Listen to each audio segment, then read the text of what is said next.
So it's May 3rd, 2021, and I'm locked out of Facebook for 3 days now.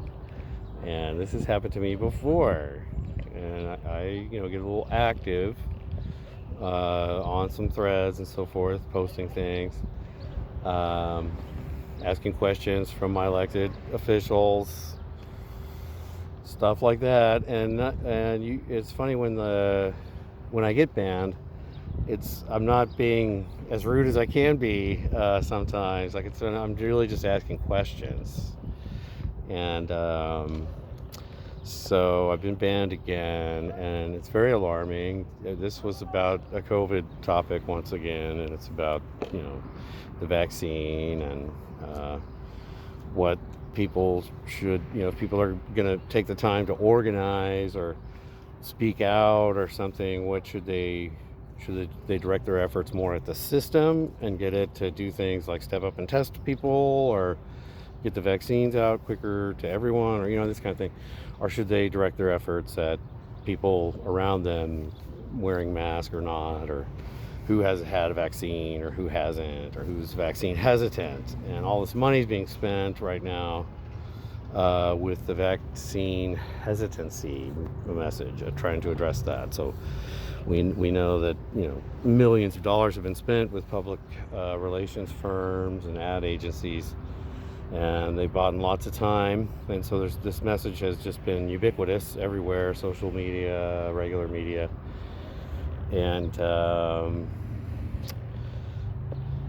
and that is that the vaccines are awesome and safe, and that everybody has to take it in order for herd immunity to occur. And so, in other words, they turned into an other regarding behavior now,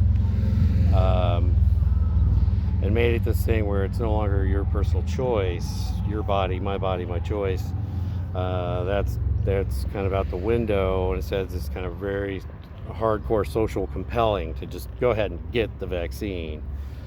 And this in spite of the facts that no manufacturer of the vaccine will be liable for their product at this stage in the game.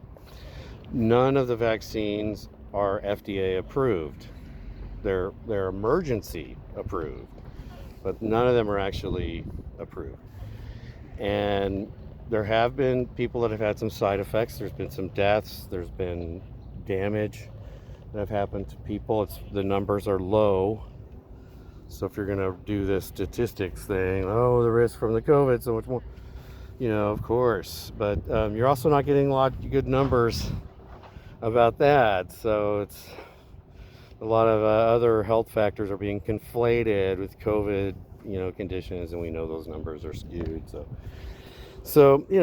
it's a mess. And I think, I'm going to get the Johnson & Johnson vaccine. I plan to do that. I think weighing everything, that's probably the best choice for me. But I also feel like it's not my place to tell other people what they should do, or to get the state involved in that. If you want to ask me for my advice, I'm happy to give it. If you want to read my comments on Facebook, man, I can tell you a lot. But that's all voluntary, that's all your time. So I don't know. And just the way people are being hassled and banned and censored, the only reason I'm doing this is because I have been given a 3-day ban right at this time when there's a real new push on it. So it's some real police state stuff, total media control of the total media environment kind of thing, and there's no dissenting voices. And that's alarming to me. That alone is alarming. I'm not an anti-vaxxer, and that label is also problematic because most of the people avoiding this vaccine, when you really press, everyone I've encountered, they all love vaccines. They love they love the polio vaccine and the vaccines that are proven, that work, and that are awesome, and were made by people who weren't necessarily nefarious corporations, So things are different now. Our vaccines are delivered to us by, the same people that bring us crap at Target chain stores, and the same people that lied to us on MSNBC. And so it's this whole kind of, thing, you know, um, the narrative and the lack of good information. There never was an accepted base of information that everyone agreed upon, Republicans, Democrats, everyone know that they said, well, hey, here's what we know about the virus and about the remedies that are available. No one ever agreed on that, you know. And then there's a science. They bludgeon you. Oh, you have to accept the science, Jeff, science.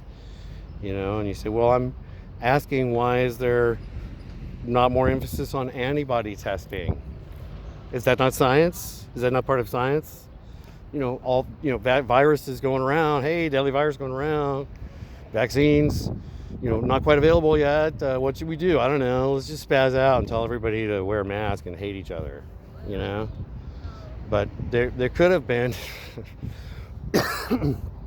antibody testing and even active testing for active cases more so than happened. And then we could have had data, and we could have quarantined the positive cases. Hey, what do you know? Stop the spread. That's how you stop the spread. Find out who has the shit and lock them away till they're better. Then use their antibodies to help others. That's science, right? It used to be science. It's not science anymore. And if you ask that, it's like, I don't have a TV. I don't watch Fox. I'm not on listening to crazy people on YouTube. You know what I mean? That's what all my friends definitely think. And so I scan what's out there. I think there's some interesting independent voices still out there doing things. And if we remove that, then that's the last sort of, where else could you hear Aaron Mate or Matt Taibbi or something like that? They've been removed. They're gone, So Abby Martin, Kim Iverson, none of these people are awesome, are the answer alone, but they're another voice. They're another opinion and another angle, another source of information. Why should we shut them down? There are all these people clamoring to agree that, oh gosh, we obviously can't handle our own mind. We obviously can't handle free spaces to talk to each other anymore. We have to control this social media thing because it's just crazy. Too many people question the dominant narrative that the establishment was trying to pump real hard. So anyway, it's the fact that more people aren't concerned about the level of censorship right now, and that I hear really smart people on KPFA and all kinds of people just going, oh yeah, those crazies on YouTube, my gosh. And it's when they demand things, like when they tried to force the vote, for the Medicare for all. Why would that's so radical, and extreme. They're like Bernie, extreme, crazy, misogynists that are asking for health care, it's really literally that.